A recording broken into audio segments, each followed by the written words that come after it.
노후 걱정은 이제 하지 마세요. 저만 믿고 편하게 사시면 됩니다. 그 말을 처음 들었을 때 저는 눈물이 날 것 같았어요. 세탁소를 접고도 빚은 남았고 집은 경매로 넘어갔거든요. 집 몇 개만 들고 고시원 방에 들어가던 날, 이제 정말 기댈 데가 없구나 싶었습니다. 그런 저한테 그는 늦어도 괜찮다고, 이제부터라도 기대어도 된다고 했어요. 전직 교장에다 말수가 적고 반듯한 사람이었습니다. 그 말이 구원처럼 들렸던 게 사실이에요. 그래서 그 집에 들어갔습니다. 그런데 첫날부터 뭔가 이상했어요. 안쪽 방 하나가 늘 닫혀 있었는데 가족들은 그 문 얘기를 이상할 만큼 피하더라고요. 재혼하고 2달이 지나도록 신혼 같은 건 없었습니다.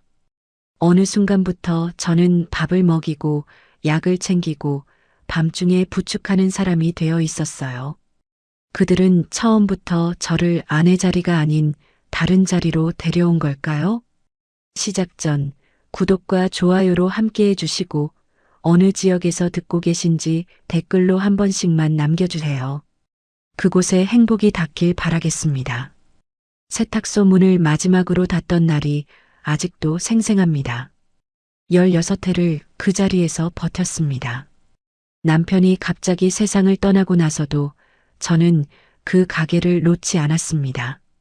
혼자서 기계를 돌리고 혼자서 손님을 받고 혼자서 장부를 썼습니다. 그게 제가 살아있다는 증거 같았거든요. 그런데 사람 힘으로 어쩔 수 없는 일이 있더라고요. 재개발 바람이 불면서 주변 상가들이 하나둘 비워지기 시작했고 손님은 절반으로 줄었다가 다시 절반이 됐습니다. 대출 이자를 막으려고 적금을 깼고 적금이 바닥나자 지인한테 손을 벌렸습니다. 그것도 다 쓰고 나서야 저는 처음으로 인정했습니다. 더는 안 되겠구나 하고요. 빚 정리를 하고 나니 집이 남지 않았습니다. 20년 넘게 살던 아파트가 경매로 넘어가는 날, 저는 이삿짐 센터도 부르지 않았습니다. 큰 짐은 다 정리했고 들고 갈 수 있는 것만 챙겼습니다. 캐리어 하나, 종량제 봉투 2개. 그게 전부였습니다. 경비 아저씨가 나오다가 저를 보고 뭔가 말을 하려다 그냥 고개를 숙였습니다. 저도 말이 없었습니다. 그냥 걸었습니다. 고시원은 지하철역에서 걸어서 7분 거리였습니다. 복도에 들어서는 순간 락스 냄새와 묵은 습기가 섞인 공기가 확 올라왔습니다. 방은 제가 쓰던 욕실보다 조금 컸습니다. 창문은 있었지만 열면 옆 건물 벽밖에 안 보였습니다. 침대 하나, 작은 책상 하나, 그게 다였습니다. 저는 캐리어를 벽 쪽에 세워두고 침대에 그냥 앉았습니다. 뭔가를 해야 할 것 같은데 아무것도 하고 싶지 않았습니다. 그날 밤은 참 길었습니다. 옆방에서 누군가 기침하는 소리가 얇은 벽을 뚫고 들어왔고 복도에서 발소리가 지나갈 때마다 저도 모르게 긴장이 됐습니다. 60살 넘어서 이 자리에 앉아 있는 내가 믿기지 않았습니다. 울고 싶었는데 눈물도 안 나왔습니다. 그냥 멍했습니다. 그러다 어느 순간 이런 생각이 들었습니다. 이게 끝이면 어떡하지? 이게 진짜 끝이면. 그렇게 한 달을 버텼습니다. 친구 나영숙이가 전화한 건 그 무렵이었습니다. 나영숙이는 저보다 1살 아래인데 입이 가볍지 않은 사람이에요. 쓸데없이 안쓰럽다는 말을 늘어놓는 스타일도 아니었습니다. 그냥 밥이나 먹자 해서 나갔더니 대뜸 이런 말을 꺼냈습니다. 소라야, 나 아는 분인데 전직 교장이고 지금 혼자야. 만나볼 생각 없어? 저는 처음엔 그냥 웃었습니다. 웃음이 나왔다기보다는 그런 말에 어떻게 반응해야 할지 몰라서요. 그랬더니 나영숙이가 진지하게 말했습니다. 좋은 분이라고요. 겉만 번지르르한 사람이 아니고 조용하고 반듯하다고요. 형편 따위 캐묻는 사람이 아니라고도 했습니다. 그 마지막 말이 저한테는 좀 걸렸습니다. 형편을 캐묻지 않는다는 게 다 알고 있다는 뜻인 건지, 아니면 정말로 그런 걸 신경 쓰지 않는 사람이라는 건지, 며칠을 망설이다 나갔습니다. 약속 장소는 조용한 한정식 집이었습니다. 이태욱 씨는 이미 와서 앉아 있었습니다. 67이라고 했는데 나이보다 차분해 보였습니다. 머리는 반백이었고 옷차림은 단정했습니다. 말을 많이 하는 사람이 아니었습니다. 제가 어색해서 이것저것 묻자 짧게 대답하고 되려 저한테 물어봤습니다. 요즘 어떻게 지내시냐고요? 그냥 지낸다고 했더니 더 캐묻지 않았습니다. 그게 오히려 편했습니다. 밥을 다 먹고 나서 그가 먼저 말을 꺼냈습니다. 솔직하게 말씀드려도 될까요? 저도 혼자 산 지 오래됐고 이제 나이가 나이니까 함께 살 사람이 필요합니다. 조건이나 형편은 저한테 중요하지 않습니다. 그냥 같이 밥 먹고 같이 살 수 있는 분이면 됩니다. 저는 그 말을 듣고 잠깐 시선을 내렸습니다. 심장이 쿵 하고 내려앉는 것 같았습니다. 슬퍼서가 아니라 오랜만에 사람 온기 같은 걸 느껴서요. 그러더니 그가 조용히 덧붙였습니다. 노후 걱정은 이제 하지 마세요. 저만 믿고 편하게 사시면 됩니다. 그 말이 귀에 꽂혔습니다. 노후 걱정은 하지 말라고요.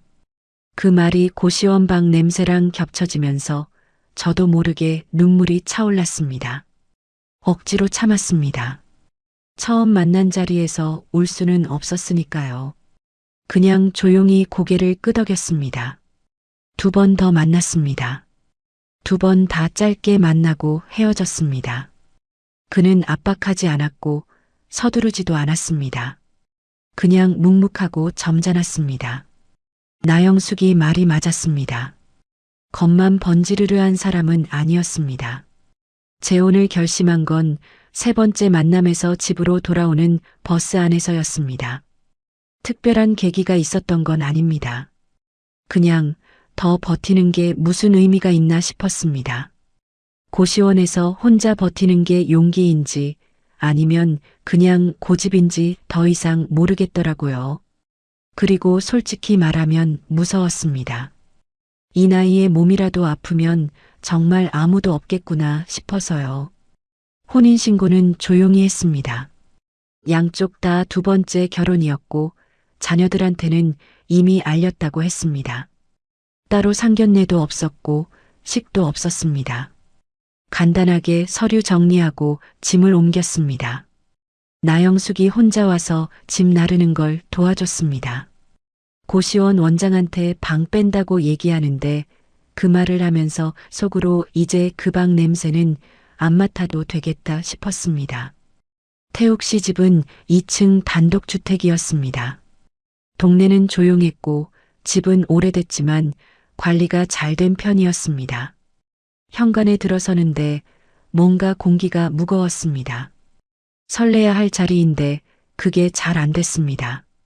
태욱 씨는 짐 놓는 걸 도와주고 2층이 우리 방이라고 했습니다. 저는 짐을 정리하다가 한층 내려와서 집을 둘러봤습니다. 그때였습니다. 거실 끝 복도 안쪽에 문이 하나 있었습니다. 다른 방 문들은 다 열려 있거나 반쯤 열려 있었는데 그 방만 꼭 닫혀 있었습니다. 저는 별 생각 없이 태욱 씨한테 물었습니다. 저 방은요? 그가 잠깐 사이를 뒀습니다. 짧은 침묵이었는데 이상하게 느껴졌습니다. 아버지 계신 방입니다. 편찮으셔서 주무시는 중이에요. 나중에 인사드리면 됩니다. 아, 아버님이 계시는구나. 저는 그냥 그렇게 생각했습니다. 편찮으시다고 했으니까 나중에 조용히 인사드려야겠다 싶었습니다. 그런데 그날 저녁 밥을 먹는 내내 그 닫힌 문이 자꾸 머릿속에 걸렸습니다. 뭔지 모르지만 그 문은 처음부터 뭔가 다른 느낌이었습니다. 밤에 잠을 청하려는데 복도 쪽에서 소리가 났습니다. 누군가 느리게 움직이는 소리, 그리고 낮고 쉰 기침 소리. 잠깐 숨을 죽이고 들었습니다. 태욱 씨는 이미 잠든 것 같았습니다.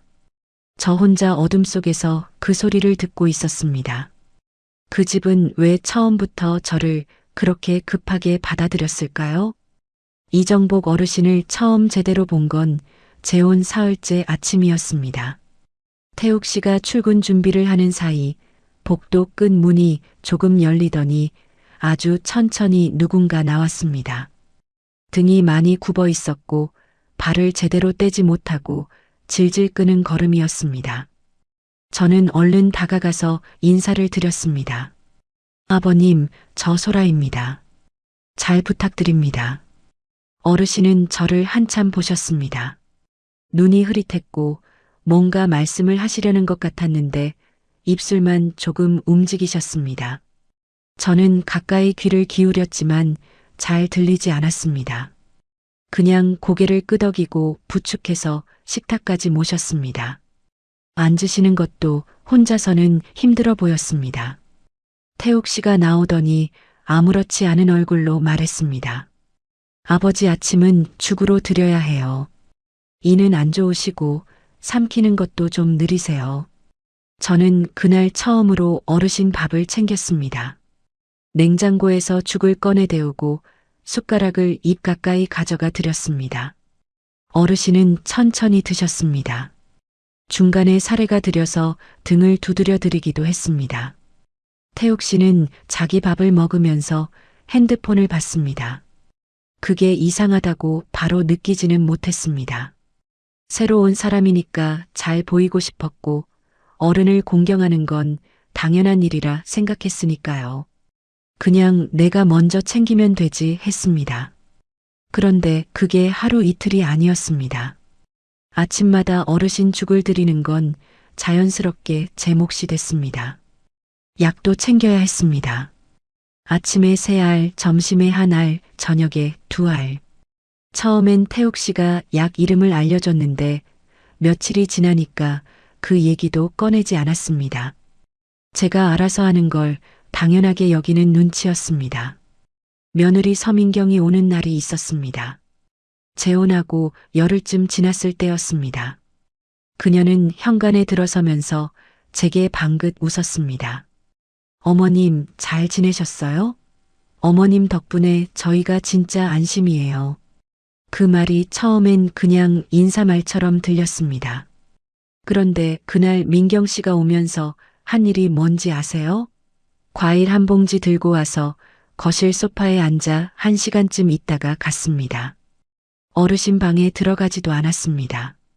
저한테 이것저것 부탁만 했습니다. 다음 주 병원 예약 좀 확인해 달라고, 약이 떨어지면 미리 타놔야 한다고, 어르신이 밤에 화장실 가실 때 혼자 두면 위험하다고요. 저는 고개를 끄덕이며 다 들었습니다. 그러면서 속으로 이상하다 싶었습니다. 아들 내외가 따로 사는 건 알겠는데 이렇게 가볍게 왔다 가는 게 맞나 싶었거든요. 어르신이 저 상태면 자식들이 더 신경을 써야 하는 거 아닌가 하고요. 아들 이준석 씨를 제대로 본 건 그 이후였습니다. 키가 크고 말끔한 인상이었습니다. 인사를 하는데 표정은 웃고 있었지만 눈은 좀 달랐습니다. 저를 훑어보는 것 같은 시선이었습니다.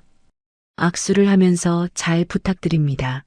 어머님이라고 했는데 그 말이 왠지 저한테 하는 말이 아니라 저한테 맡기는 말처럼 들렸습니다. 준석 씨도 그날 1시간도 안 있다가 갔습니다.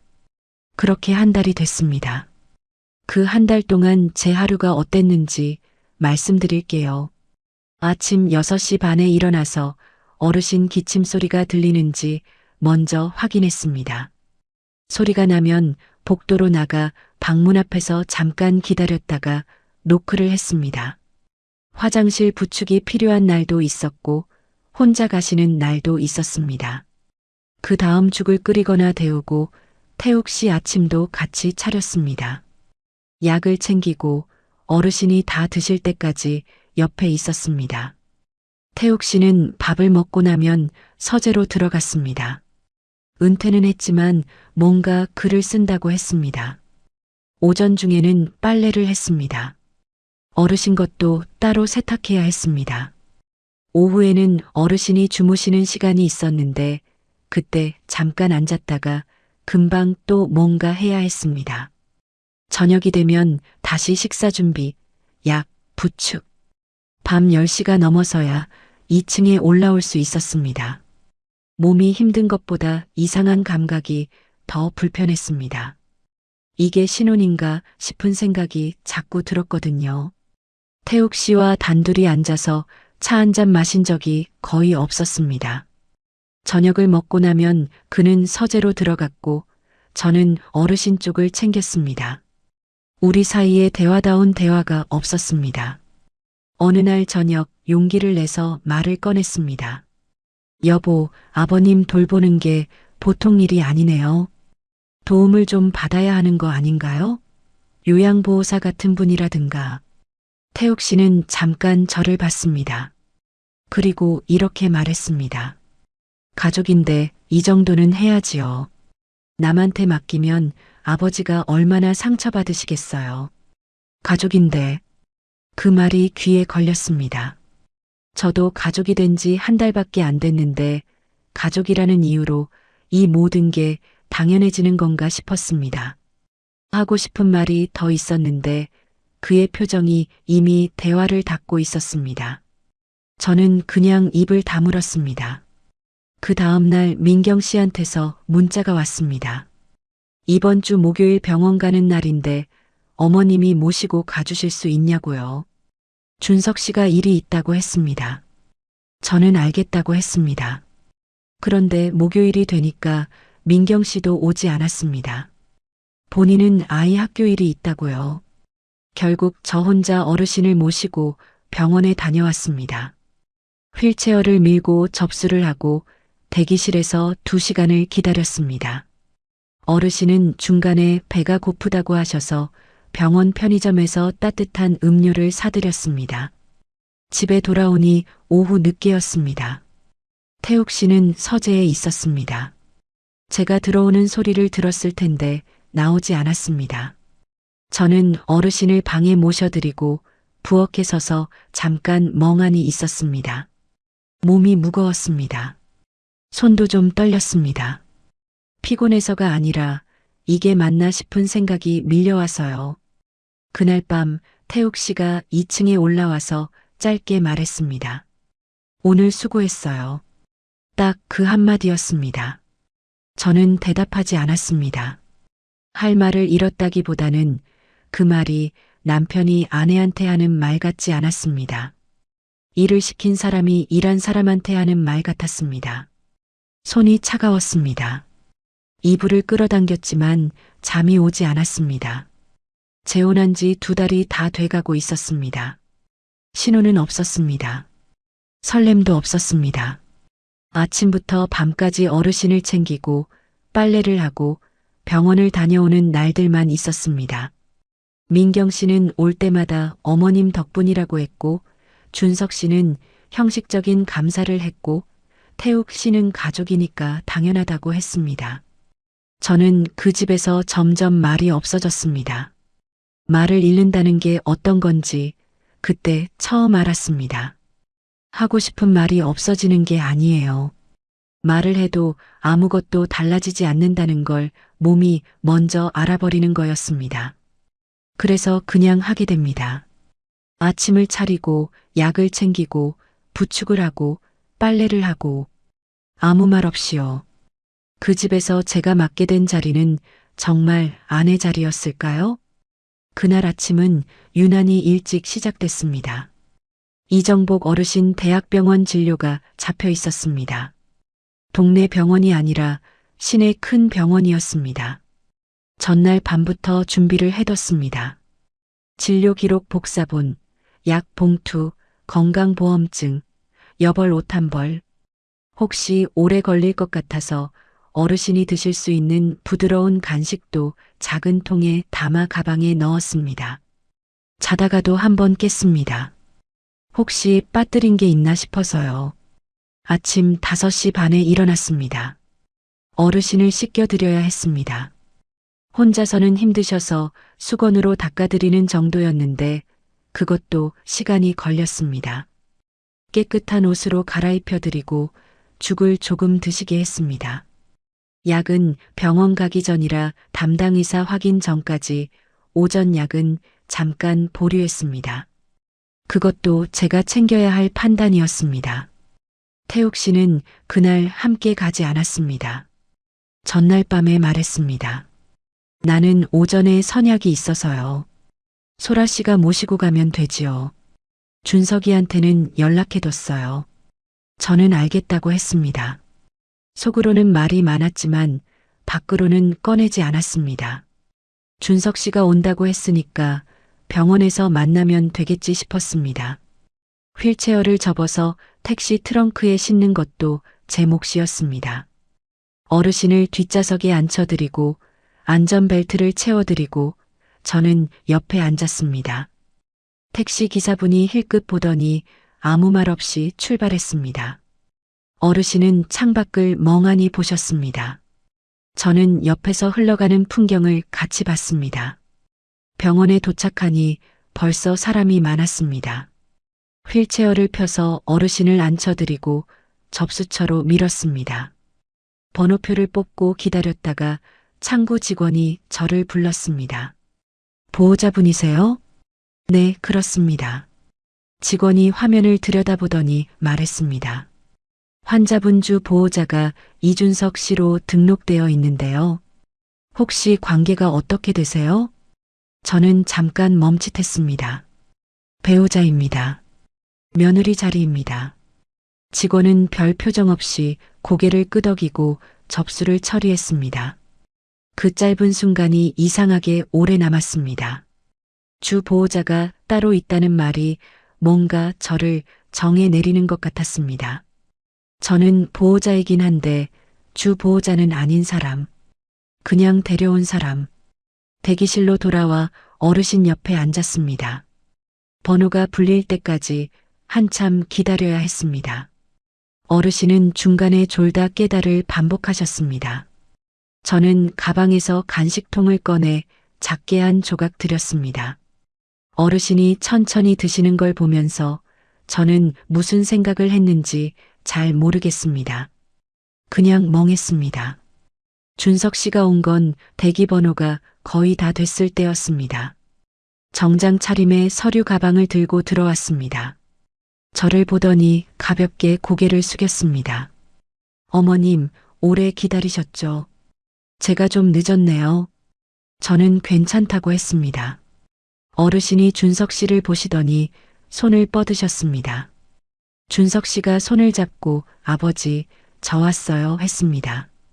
그 장면은 자연스러웠습니다. 아들과 아버지 사이가 맞았습니다. 저는 그 옆에서 조금 비켜 앉았습니다. 번호가 불렸습니다. 저는 일어나서 휠체어를 밀기 시작했습니다. 진료실 앞까지 함께 갔습니다. 그런데 진료실 문 앞에서 준석 씨가 저를 향해 말했습니다. 어머님은 여기서 기다리시면 될 것 같아요. 상담은 제가 들어가겠습니다. 그 말이 떨어지는 순간 주변 대기 의자에 앉아있던 사람들 시선이 저한테 쏠리는 게 느껴졌습니다. 제가 예민한 게 아니었습니다. 실제로 몇 사람이 고개를 들었습니다. 어떤 분은 저를 보다가 시선을 피했습니다. 저는 아침 5시 반부터 일어나서 어르신을 씻겨드리고 옷을 갈아입혀드리고 죽을 드시게 하고 택시에 태우고 휠체어를 밀고 2시간 가까이 기다렸습니다. 그런데 진료실 문 앞에서는 밖에 서 있어야 했습니다. 숨이 좀 막혔습니다. 울컥한 건 아니었습니다. 그냥 숨이 잠깐 멎는 느낌이었습니다. 저는 아무 말도 하지 않았습니다. 그냥 멈춰섰습니다. 준석 씨가 어르신 휠체어를 밀고 진료실로 들어갔습니다. 문이 닫혔습니다. 저는 대기실 의자에 가서 앉았습니다. 가방을 무릎 위에 올려놓고 손을 그 위에 얹었습니다. 손이 가만히 있었는데 안쪽이 떨렸습니다. 바깥으로는 안 보였겠지만 저는 알았습니다. 옆자리에 앉아있던 할머니 한 분이 저한테 조용히 물었습니다. 보호자 아니세요? 네, 맞습니다. 그럼 왜 못 들어가요? 저는 뭐라고 대답해야 할지 몰랐습니다. 잠깐 있다가 그냥 웃었습니다. 모르겠다고요. 그 할머니는 더 묻지 않으셨습니다. 저도 더 말하지 않았습니다. 진료는 30분쯤 걸렸습니다. 문이 열리고 준석 씨가 나왔습니다. 어르신 휠체어를 밀면서 저한테 진료 결과를 짧게 전달했습니다. 약을 바꿔야 한다고, 다음 달에 또 와야 한다고. 저는 고개를 끄덕이며 들었습니다. 약국에 가서 약을 타는 것도 제가 했습니다. 준석 씨는 처방전을 넘겨주고 전화를 받으러 밖으로 나갔습니다. 저는 약사 선생님한테 복약 안내를 받고 약 봉투에 언제 어떻게 드려야 하는지 직접 메모했습니다. 약국 의자에 앉아서 어르신 옆을 지켰습니다. 집에 오는 길에 준석 씨는 자기 차로 먼저 갔습니다. 오후 약속이 있다고 했습니다. 저는 다시 택시를 잡아 어르신을 모시고 돌아왔습니다. 현관에 들어서는데 태욱 씨가 거실에 앉아 있었습니다. 다녀왔어요? 힘들었겠다. 저는 신발을 벗으면서 대답했습니다. 네. 딱 그 한마디만 했습니다. 더 할 말이 없었습니다. 어르신을 방에 모셔드리고 손을 씻고 부엌에 서서 잠깐 물을 마셨습니다. 목이 잠겨 있었습니다. 물을 마셔도 잘 내려가지 않는 것 같았습니다. 그날 밤이었습니다. 잠을 못 자겠더라고요. 천장을 보면서 오늘 하루를 돌이켜봤습니다. 진료실 문 앞에서 밖에 서 있었던 장면이 자꾸 떠올랐습니다. 준석 씨가 저를 세워두고 들어갔을 때, 대기실 사람들이 저를 봤을 때, 그게 계속 머릿속에 맴돌았습니다. 저는 아침부터 저녁까지 어르신 곁에 있었는데 정작 보호자 자리에서는 밀려났습니다. 그게 단순히 준석 씨가 아들이라서 그런 건지 아니면 처음부터 저는 그 자리에 없어도 되는 사람이었던 건지 그게 구분이 안 됐습니다. 서랍에서 낡은 수첩을 꺼냈습니다. 남편 떠나고 세탁소 운영하면서 쓰던 거였습니다. 가계부처럼 쓰던 수첩인데 뒷장이 많이 남아 있었습니다. 저는 그날 날짜를 쓰고 오늘 있었던 일을 짧게 적었습니다. 병원에 몇 시에 가서 어떻게 접수를 했고 진료실 앞에서 무슨 말을 들었는지 준석 씨가 뭐라고 했는지 쓰다 보니 손이 좀 진정됐습니다. 다음 날도 썼습니다. 그 다음 날도요. 어르신 약을 몇 알 드렸는지 밤중에 몇 번 일어났는지 민경 씨한테서 무슨 문자가 왔는지 별것 아닌 것 같아도 다 적었습니다. 쓰는 게 습관이 됐습니다. 왜 그랬는지 그때는 몰랐습니다.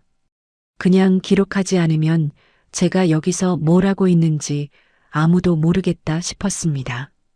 저 자신도 잊어버릴 것 같았습니다. 그래서 썼습니다. 날짜 옆에 오늘도 아침 5시 반이라고 썼습니다. 그게 나중에 어떤 역할을 하게 될지는 그때는 몰랐습니다. 왜 저는 돌봄은 맡고도 보호자 자리에선 늘 밀려나야 했을까요? 수첩을 쓰기 시작하면서 달라진 게 있었습니다. 전에는 그냥 흘려보냈던 것들이 눈에 걸리기 시작했습니다. 말 한마디, 표정 하나, 누군가 자리를 피하는 타이밍 같은 것들이요. 예민해진 게 아니었습니다. 오히려 반대였습니다. 감정을 수첩에 쏟아내고 나면 머리가 좀 맑아졌습니다. 그래서 더 잘 보였습니다. 이상한 것들이요. 그러던 어느 날이었습니다. 어르신 방 청소를 하다가 방 안쪽 서랍장이 반쯤 열려 있는 걸 봤습니다. 어르신이 무언가를 꺼내려다 그냥 두신 것 같았습니다. 저는 정리하려고 서랍을 열었습니다. 안에는 약 봉투 몇 개와 병원 영수증, 그리고 서류 봉투 하나가 있었습니다. 별 생각 없이 서류 봉투를 들었는데 겉면에 적힌 글자가 눈에 들어왔습니다. 장기요양 등급 판정 관련 서류였습니다. 저는 잠깐 멈췄습니다. 그리고 봉투 안을 열어봤습니다. 판정 날짜가 적혀 있었습니다. 제가 이 집에 들어오기 훨씬 전이었습니다. 몇 달 전 날짜였습니다. 서류 내용은 길고 복잡했지만 제가 알아볼 수 있는 부분은 분명했습니다. 상시 돌봄이 필요하다는 내용이었습니다. 혼자서 일상생활을 유지하기 어려운 상태라는 판정이었습니다. 저는 그 자리에 서서 그 서류를 2번 읽었습니다. 그러니까 태욱 씨는 알고 있었다는 겁니다. 아들 준석 씨도 알고 있었고 며느리 민경 씨도 알고 있었을 겁니다. 이미 판정이 나와 있었으니까요. 상시 돌봄이 필요한 어르신이 집에 계신다는 걸 저는 재혼하고 나서야 알았는데 그들은 몇 달 전부터 알고 있었습니다. 그리고 저는 그 몇 달 뒤에 이 집에 들어왔습니다. 손이 조금 떨렸습니다. 서류를 다시 봉투에 넣고 서랍에 넣었습니다. 청소를 마저 했습니다. 아무렇지 않은 척 했지만 머릿속은 계속 돌아가고 있었습니다. 그날 저녁 수첩에 적었습니다. 장기요양 판정 서류, 날짜, 내용 요약. 짧게 썼습니다. 손이 떨려서 글씨가 좀 삐뚤어졌습니다. 그 뒤로 며칠이 지났습니다. 민경 씨가 또 왔습니다. 이번에는 아이를 데리고 왔습니다. 초등학생쯤 돼 보이는 아이였는데 어르신 방에 잠깐 들어가 인사를 드리고는 거실에서 핸드폰을 봤습니다. 민경 씨는 부엌에서 저랑 같이 차를 마셨습니다. 이런저런 이야기를 하다가 민경 씨가 핸드폰을 들고 잠깐 자리를 비웠습니다. 전화가 온 것 같았습니다. 저는 부엌에서 컵을 씻고 있었습니다. 물소리 때문에 처음엔 잘 안 들렸습니다. 그런데 물을 잠그고 나니까 복도 쪽에서 민경 씨 목소리가 들렸습니다. 통화 중이었습니다. 목소리를 낮추긴 했는데 집이 크지 않으니까 들렸습니다. 그러니까요. 이번엔 좀 오래 버틸 것 같아요. 저는 손을 멈췄습니다. 전부는 2달도 안 됐잖아요. 이번엔 좀 다른 것 같아서요. 전분. 그 말이 귀에 꽂혔습니다. 저 이전에 누군가 있었다는 말이었습니다. 그리고 그 사람은 2달도 안 됐다고 했습니다. 버텼다는 표현을 썼습니다. 버텼다는 말은 누군가 이 집에서 어떤 역할을 하다가 나갔다는 뜻이었습니다. 민경 씨가 통화를 마치고 부엌으로 돌아왔습니다. 저는 아무렇지 않은 표정을 유지했습니다. 차를 다시 따르면서 웃었습니다. 민경 씨도 웃으면서 앉았습니다. 우리는 아무 일 없었던 것처럼 이야기를 계속했습니다. 그날 밤 수첩에 그 말을 그대로 적었습니다. 이번엔 오래 버틸 것 같다고, 전부는 2달도 안 됐다고, 날짜를 쓰고 옆에 물음표를 하나 크게 그었습니다. 잠이 안 왔습니다. 천장을 보면서 생각했습니다. 처음부터 다시 짚어봤습니다. 나영숙이가 저를 소개시켜 준 게 언제였는지, 태욱 씨가 형편을 묻지 않았다는 게 처음엔 배려처럼 느껴졌는데 지금 생각하면 다른 것 같았습니다. 형편을 물을 필요가 없었던 거 아닐까요? 어차피 이 집에 들어오면 자연스럽게 어르신을 돌보게 될 테니까요. 고시원에서 혼자 버티는 저한테 노후 걱정은 하지 말라고 했습니다. 그 말이 얼마나 크게 들렸는지 저는 압니다. 그 말 한마디에 저는 무너졌습니다. 아니, 기댔습니다. 그게 계산된 말이었다면, 처음부터 저 같은 처지의 사람을 노린 거였다면, 숨이 잘 안 쉬어졌습니다. 이불을 걷어내고 일어나 앉았습니다. 창문을 조금 열었습니다. 밤 공기가 차가웠습니다. 그걸 마시면서 천천히 숨을 골랐습니다. 다음 날부터 수첩 쓰는 방식이 바뀌었습니다. 감정은 빼고 사실만 썼습니다. 몇 시에 일어났는지, 어르신한테 무슨 약을 몇 알 드렸는지, 병원을 몇 번 갔는지, 누가 무슨 말을 했는지 민경 씨 문자 내용도 옮겨 적었습니다. 태욱 씨가 한 말도 날짜 옆에 썼습니다. 가족인데 이 정도는 해야지라는 말도 썼습니다. 오늘 수고했어요. 딱 그 한마디 뿐이었다는 것도 썼습니다. 병원 다녀온 날은 따로 표시했습니다. 몇 시에 출발했고 몇 시에 돌아왔고 준석 씨가 진료실에 들어갈 때 저한테 뭐라고 했는지도 썼습니다. 어르신 약 처방이 바뀐 날도 기록했습니다. 약국 영수증은 챙겨서 수첩 뒤편에 끼워 넣었습니다. 핸드폰 문자도 다시 봤습니다. 민경 씨한테서 온 것들, 준석 씨한테서 온 것들, 병원 예약 확인해 달라는 것, 약 미리 타놔 달라는 것, 이번 주는 못 간다는 것, 삭제하지 않고 닫았습니다. 하루하루가 쌓였습니다. 수첩 뒤편이 채워지면서 저는 제가 이 집에서 무슨 일을 해왔는지 눈으로 볼 수 있게 됐습니다. 재혼한 날부터 그날까지 빠진 날이 거의 없었습니다. 어르신이 편찮으셨던 날, 밤중에 3번 일어났던 날, 택시 타고 응급실 문 앞까지 갔다가 돌아온 날도 있었습니다. 그날도 태욱 씨는 서재에 있었습니다. 기록을 들여다보면서 저는 처음으로 숫자가 아닌 무게를 느꼈습니다. 이게 쌓였구나. 내가 이걸 다 해왔구나. 그리고 이게 아무도 모르게 그냥 사라지면 안 되겠구나 싶었습니다.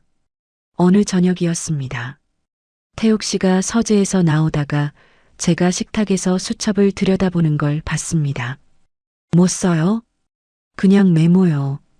태욱 씨는 더 묻지 않았습니다. 냉장고를 열었다가 닫고 다시 서재로 들어갔습니다. 저는 수첩을 덮었습니다.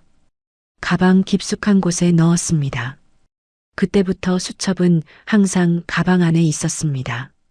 제가 그걸 왜 가방에 넣었는지 그때는 뚜렷하게 설명할 수 없었습니다. 그냥 그래야 할 것 같았습니다. 이게 있으면 안 될 것처럼, 누군가 보면 곤란한 것처럼 그런 느낌이 들었습니다. 그리고 그 느낌 자체가 이미 답이었을지도 모릅니다. 저는 사랑받으러 들어온 게 아니라는 걸 이미 몸이 알고 있었던 것 같습니다. 처음부터 저를 아내가 아니라 돌봄자리로 데려온 거라면 저는 언제 돌아서야 할까요? 그날도 병원 가는 날이었습니다. 전달에 담당 의사가 다음 달에 다시 오라고 했으니까 예약은 이미 잡혀 있었습니다. 준비는 당연히 제 몫이었습니다. 전날 밤에 서류를 챙기고 약 봉투를 확인하고 어르신 여벌 옷을 가방에 넣었습니다. 자다가 한번 깼습니다. 지난번처럼 뭔가 빠뜨릴까 봐요. 그게 습관이 돼 있었습니다. 병원 가는 전날 밤엔 꼭 한 번씩 깼습니다. 아침 5시 반. 일어나서 어르신 방 쪽에 귀를 기울였습니다. 조용했습니다. 6시가 조금 안 돼서 방문을 조심스럽게 노크했습니다. 어르신이 이미 깨어 계셨습니다. 눈을 뜨고 천장을 보고 계셨습니다. 저를 보시더니 입술을 조금 움직이셨습니다. 말씀은 잘 안 나오셨지만 알아보신다는 건 알 수 있었습니다. 씻겨드리고 옷을 갈아입혀드렸습니다. 죽을 조금 드시게 했습니다. 그날따라 어르신이 잘 안 드셨습니다. 몇 숟가락 드시다가 고개를 저으셨습니다. 억지로 드릴 수 없으니까 따뜻한 물이라도 조금 드시게 하고 약은 병원 다녀오고 드리기로 했습니다. 그것도 제가 판단해야 했습니다. 물어볼 사람이 없었으니까요. 태욱 씨는 그날도 함께 가지 않았습니다. 전날 밤에 이미 말했습니다. 오전에 지인 만날 약속이 있다고요. 저는 알겠다고만 했습니다. 더는 왜 안 가냐고 묻지 않았습니다. 물어봐도 달라지는 게 없다는 걸 이미 알았으니까요. 택시를 불렀습니다. 휠체어를 접어서 트렁크에 싣고 어르신을 뒷좌석에 앉혀드렸습니다. 안전벨트를 채워드리고 저도 탔습니다. 기사분이 출발하면서 백미러로 한번 봤습니다. 저는 창밖을 봤습니다. 병원 도착해서 접수를 했습니다. 이번엔 직원이 주 보호자 얘기를 꺼내지 않았습니다. 그냥 접수 처리가 됐습니다. 번호표를 받아들고 대기실로 갔습니다. 대기실은 그날도 사람이 많았습니다. 어르신을 휠체어에 앉혀드리고 저는 옆 의자에 앉았습니다. 가방을 무릎 위에 올렸습니다. 수첩이 가방 안에 있었습니다. 손이 그 위에 얹혔습니다. 민경 씨가 온 건 한 30분쯤 지나서였습니다. 이번엔 준석 씨 없이 혼자였습니다. 가볍게 손을 흔들면서 걸어왔습니다. 어르신한테 인사를 드리고 제 옆에 앉았습니다. 잠깐 조용히 있다가 민경 씨가 말을 꺼냈습니다. 어머님도 이제 이런 건 익숙해지셔야죠. 저희도 맨날 올 수가 없으니까요. 저는 그 말을 듣고 잠깐 시선을 내렸습니다. 익숙해지셔야 한다고요. 그 말이 이상하게 오래 머물렀습니다. 익숙해진다는 게 뭔가요? 아침 5시 반에 일어나는 게 익숙해지는 건가요? 혼자 택시 타고 병원 오는 게 익숙해지는 건가요? 진료실 문 앞에서 밖에 세워지는 것도요. 저는 아무 말도 하지 않았습니다. 그냥 앉아 있었습니다. 민경 씨는 핸드폰을 꺼내 들었습니다. 번호가 불렸습니다. 저는 일어나서 휠체어를 밀기 시작했습니다. 민경 씨도 따라 일어섰습니다. 진료실 쪽으로 걸어가는데 복도가 좁아서 휠체어 옆으로 나란히 걸을 수 없었습니다. 저는 앞에서 밀고 민경 씨는 뒤를 따라왔습니다. 진료실 문 앞에 섰습니다. 문이 아직 닫혀 있었습니다. 안에서 이전 환자 진료가 끝나길 기다렸습니다. 그 잠깐 사이에 민경 씨가 저한테 말했습니다. 어머님은 여기 계세요. 저 들어가서 상담할게요. 지난번과 똑같은 말이었습니다. 준석 씨 대신 민경 씨가 하는 것만 달랐습니다. 저는 그 말이 떨어지는 순간 이번엔 달랐습니다. 뭔가가 올라왔습니다. 울컥이 아니었습니다.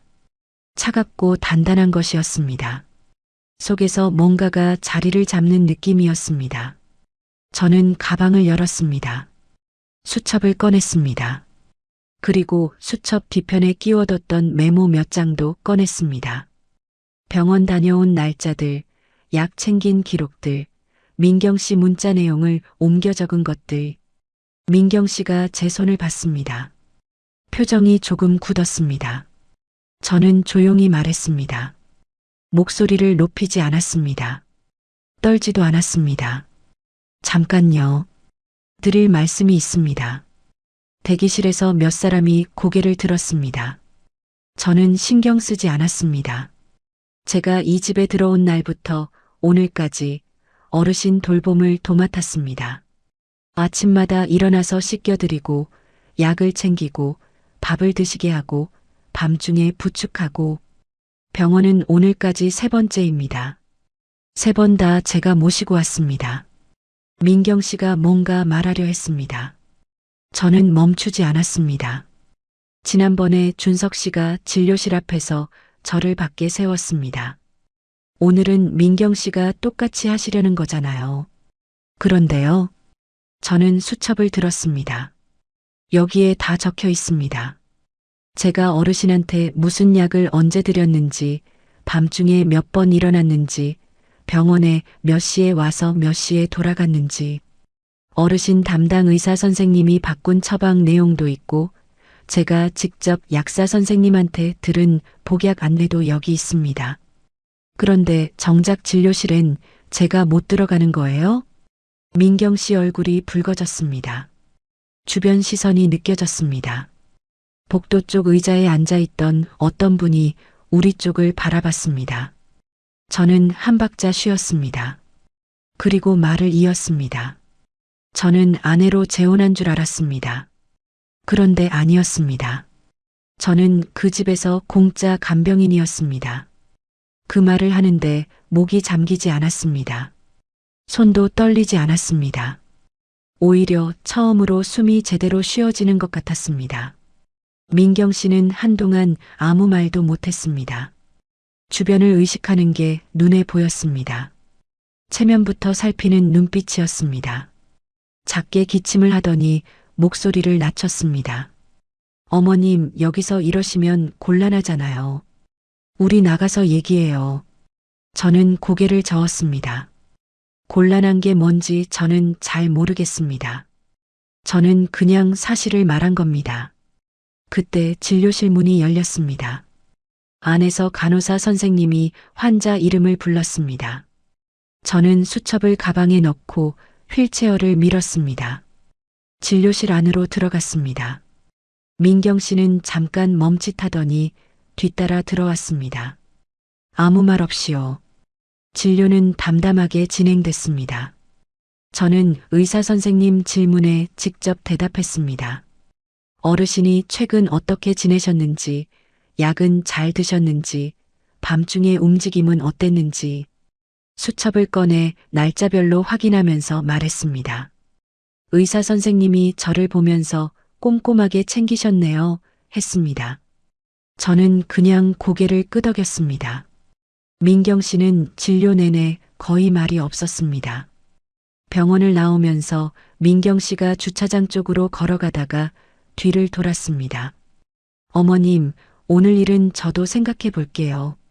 저는 택시를 부르면서 짧게 말했습니다. 네, 저도 생각해 볼 게 있습니다. 집에 돌아오는 택시 안에서 어르신이 창밖을 보고 계셨습니다. 저는 그 옆에서 가방을 무릎 위에 올렸습니다. 수첩이 안에 있다는 게 느껴졌습니다. 그 무게가 전과는 달랐습니다. 뭔가를 품고 있는 무게였습니다. 집에 들어와서 어르신을 방에 모셔드리고 부엌에 서서 물을 한 잔 마셨습니다. 오늘 제가 한 말들이 귓속에서 한 번 더 돌았습니다. 공짜 간병인이었다고. 그 말이 대기실 한가운데서 나왔다는 게 아직도 실감이 안 났습니다. 후회는 없었습니다. 이상하게도요. 태욱 씨는 그날 저녁 늦게 들어왔습니다. 민경 씨한테 연락이 간 것 같았습니다. 표정이 평소와 달랐습니다. 밥을 먹으면서 아무 말도 안 했습니다. 저도 하지 않았습니다. 식탁이 무거웠습니다. 밥을 다 먹고 나서 태욱 씨가 말을 꺼냈습니다. 오늘 병원에서 무슨 일이 있었다고요?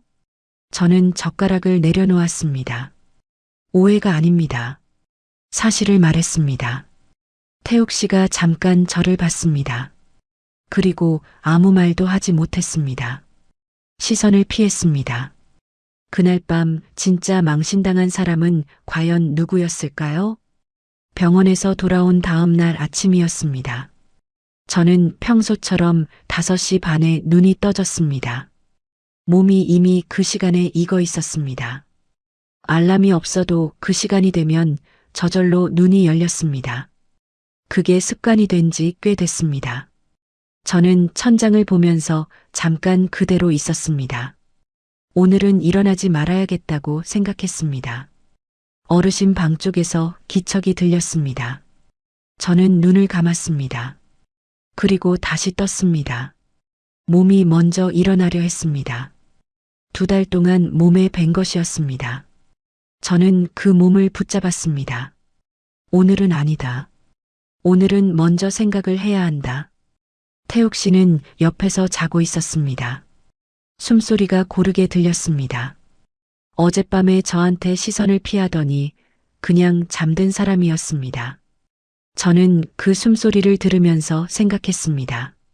이 사람 옆에서 내가 몇 번이나 더 이 새벽을 맞아야 하는 걸까요? 답이 나왔습니다. 더는 아니다 싶었습니다. 그게 격한 결심이 아니었습니다. 소리가 없었습니다. 그냥 조용히 왔습니다. 물이 그릇에 가득 차면 넘치는 것처럼요. 어느 순간 이미 다 차 있었고 어젯밤에 조용히 넘쳤습니다. 저는 이불을 걷고 일어났습니다. 어르신 방에 먼저 갔습니다. 문을 조심스럽게 열었습니다. 어르신이 깨어 계셨습니다. 저를 보시고 또 입술을 움직이셨습니다. 저는 가까이 다가가서 손을 잡았습니다. 차가웠습니다. 이불을 좀 더 끌어올려 드렸습니다. 어르신, 오늘 아침은 제가 챙겨드릴게요. 죽을 데우고 약을 챙겼습니다. 마지막으로 챙긴다는 생각을 하면서요. 어르신이 천천히 드시는 걸 옆에서 지켜봤습니다. 중간에 사례가 들려서 등을 두드려 드렸습니다. 그 손이 떨리지 않았습니다. 그냥 조용히 두드렸습니다.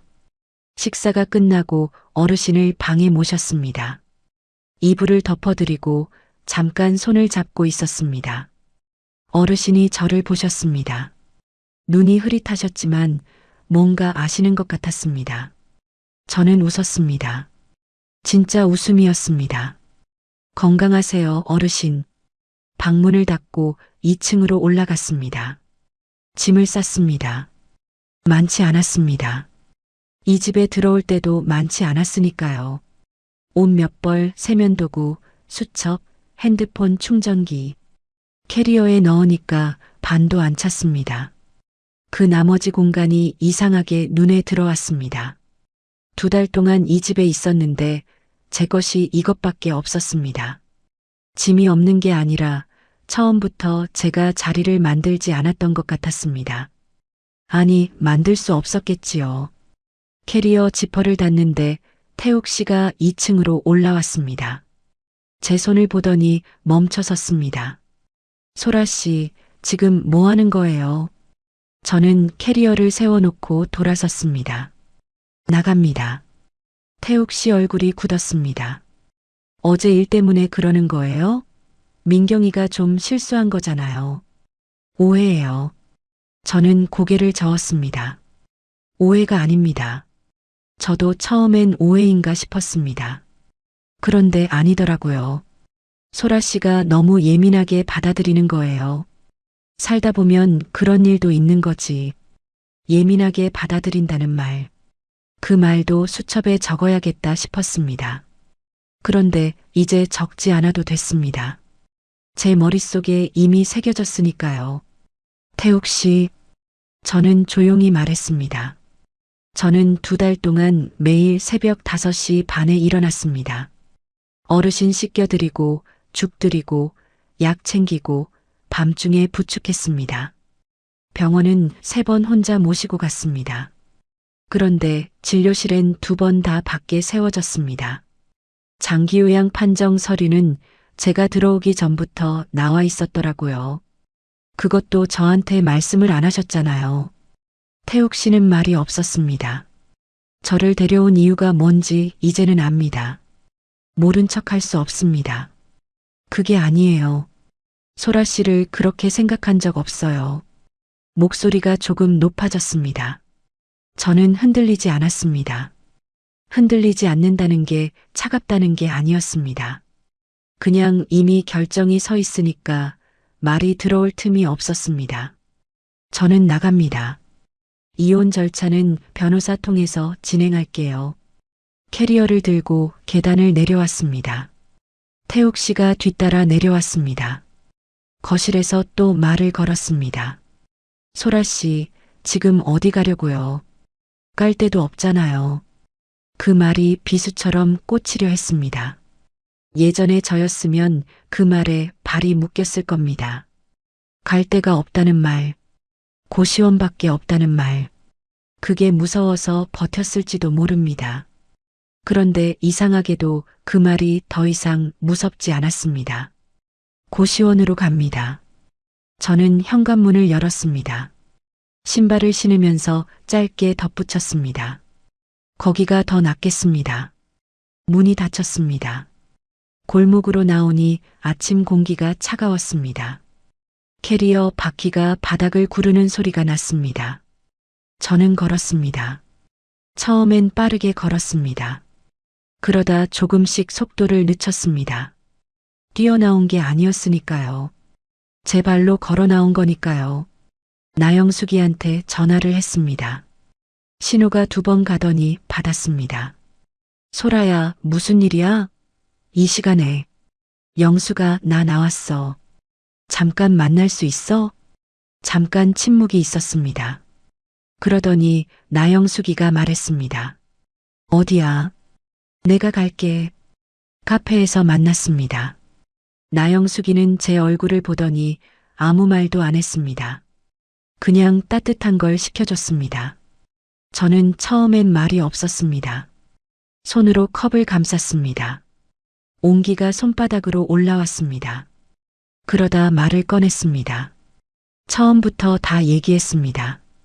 서랍에서 봤던 서류, 민경 씨 통화 내용, 병원에서 밖에 세워졌던 일, 어제 대기실에서 제가 했던 말까지요. 나영숙이는 중간에 끊지 않았습니다. 다 들었습니다. 다 말하고 나서 컵을 내려놓았습니다. 나영숙이가 말했습니다. 잘했다. 딱 그 두 마디였습니다. 그 말에 눈물이 차올랐습니다. 울지 않으려고 했는데 그래도 조금 흘렀습니다. 닦았습니다. 나영숙이는 모른 척 해줬습니다. 고시원은 나영숙이가 알아봐줬습니다. 전에 있던 곳 근처였습니다. 방은 조금 달랐습니다. 창문 위치가 달랐고 벽 색깔이 달랐습니다. 그런데 들어서는 순간 이상하게 숨이 쉬어졌습니다. 이 냄새, 이 좁은 공간이 오히려 편했습니다. 아무도 제한테 아무것도 원하지 않는 공간이었습니다. 캐리어를 벽 쪽에 세워두고 침대에 앉았습니다.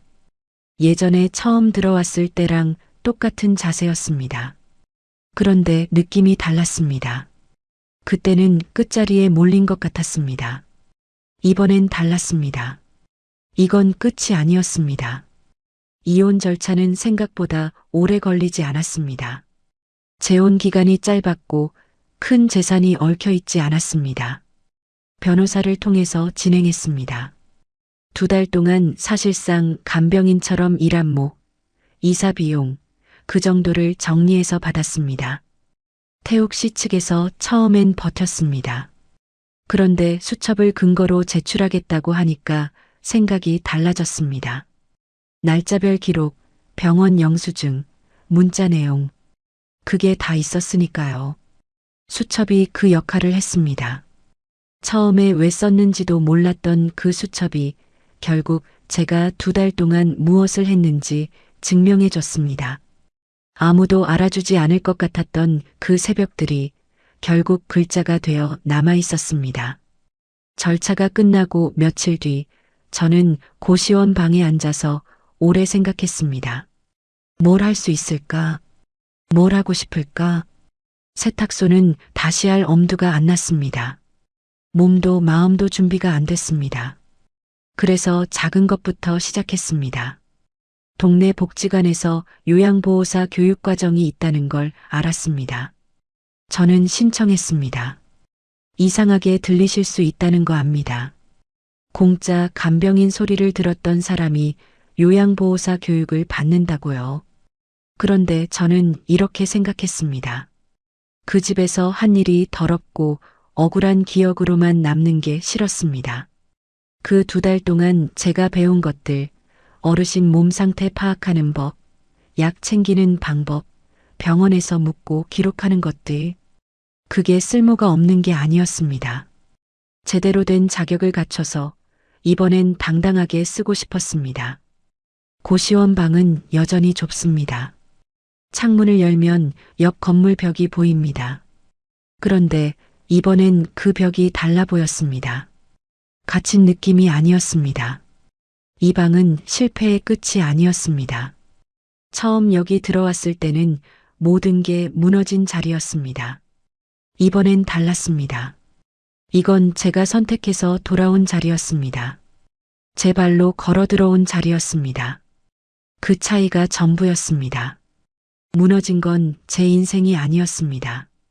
저를 공짜 간병인으로 쓰려던 그 집의 계산이 무너진 거였습니다. 저는 그냥 처음부터 다시 시작한 것뿐입니다. 끝까지 들어주셔서 감사합니다.